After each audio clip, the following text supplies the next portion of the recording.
David Jones dubbed himself Deacon after deciding that his given name sounded too common. But there was nothing common about the way Deacon Jones played the defensive end position. I could do things on the football field that you probably haven't seen done since I've been, because it just flowed for me. Deacon came out of nowhere to be one of the greatest football players ever at that time, and still today he's the best defensive end ever. The Los Angeles Rams discovered Jones by chance while watching film of one of his college opponents. They made the little-known product of Mississippi Vocational a 14th-round selection in 1961.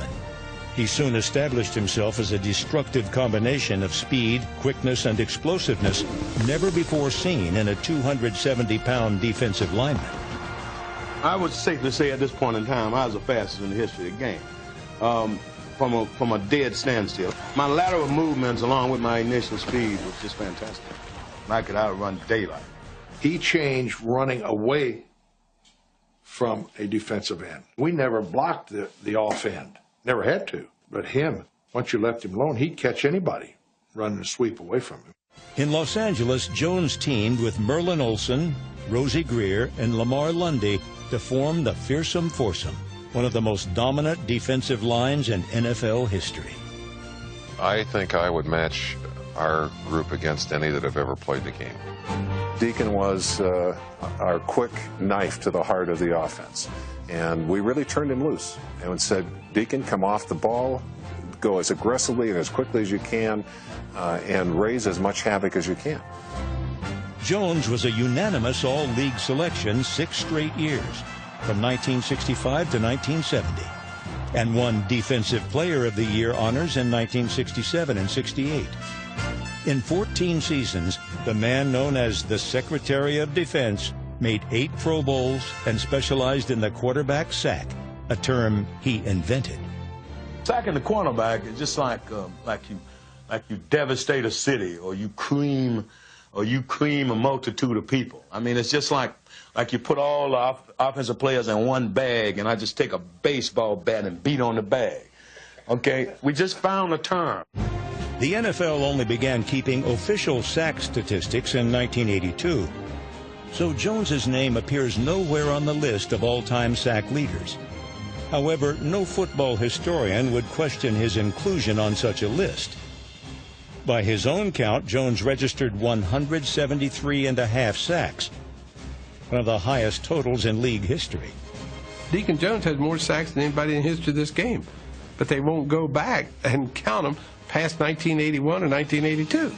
Why not give credit where credit is due? I'd like to have known how many sacks David Jones had. I know that he was as dominant a defensive end that I'd ever see rushing the passer. Many of Jones's fierce rushes to the quarterback were aided by his use of the head slap, a technique the league ultimately outlawed. The head slap was to do 2 purposes. One was to give myself an initial head start on the pass rush. In other words, an extra step. Because anytime you go upside a man's head, then they have a tendency to blink their eyes or close their eyes, and that was all I needed. Gale Sayers had a statement out that all he needed was 16 inches. Well, all I needed was a blink of the old eyes, and I was by you. Come on, Big D! Come on, make him bleed through the ears! He developed an equally well-earned reputation for his gift of gab. Let it go, Cupcake! Deacon Jones is the kind of guy, he wants to brag. He wants to challenge people. He wants to say, we're the best, you guys got to come stop us. Oh, I took a beautiful lick down here. The Los Angeles Times named Jones the most valuable Ram of all time, and his beloved coach, George Allen, called him the greatest defensive end of modern football. When I hit and put my back into it, you know, boom. I mean, that's going to provide that shot that's going to put the intimidating fear of God into that running back. Let him know and make him go back to that huddle and tell his quarterback, damn it, I'm not running in Deacon Jones' area anymore. So each time he came over there, I tried to tear his damn head off. Let's play some football. Let's play some football. Oh, man, still got a little left, bro.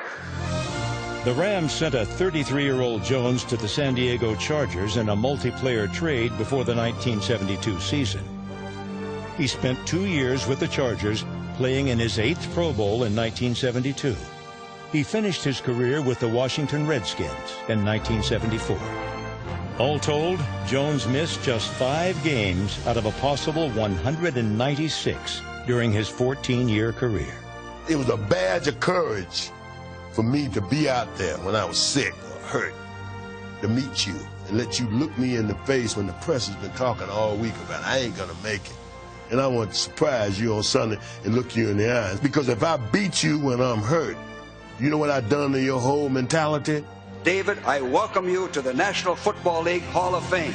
Deacon Jones was inducted into the Pro Football Hall of Fame in his first year of eligibility in 1980. It's with great pleasure that I stand before you to receive the supreme recognition of the professional football world that honors the joy and admiration of one's own ability. I wasn't going to be a lawyer, I wasn't going to be a doctor, I wasn't going to be the president of the United States. I was destined, just like Ray Charles was born to sing the blues. Deacon was born to rush quarterback.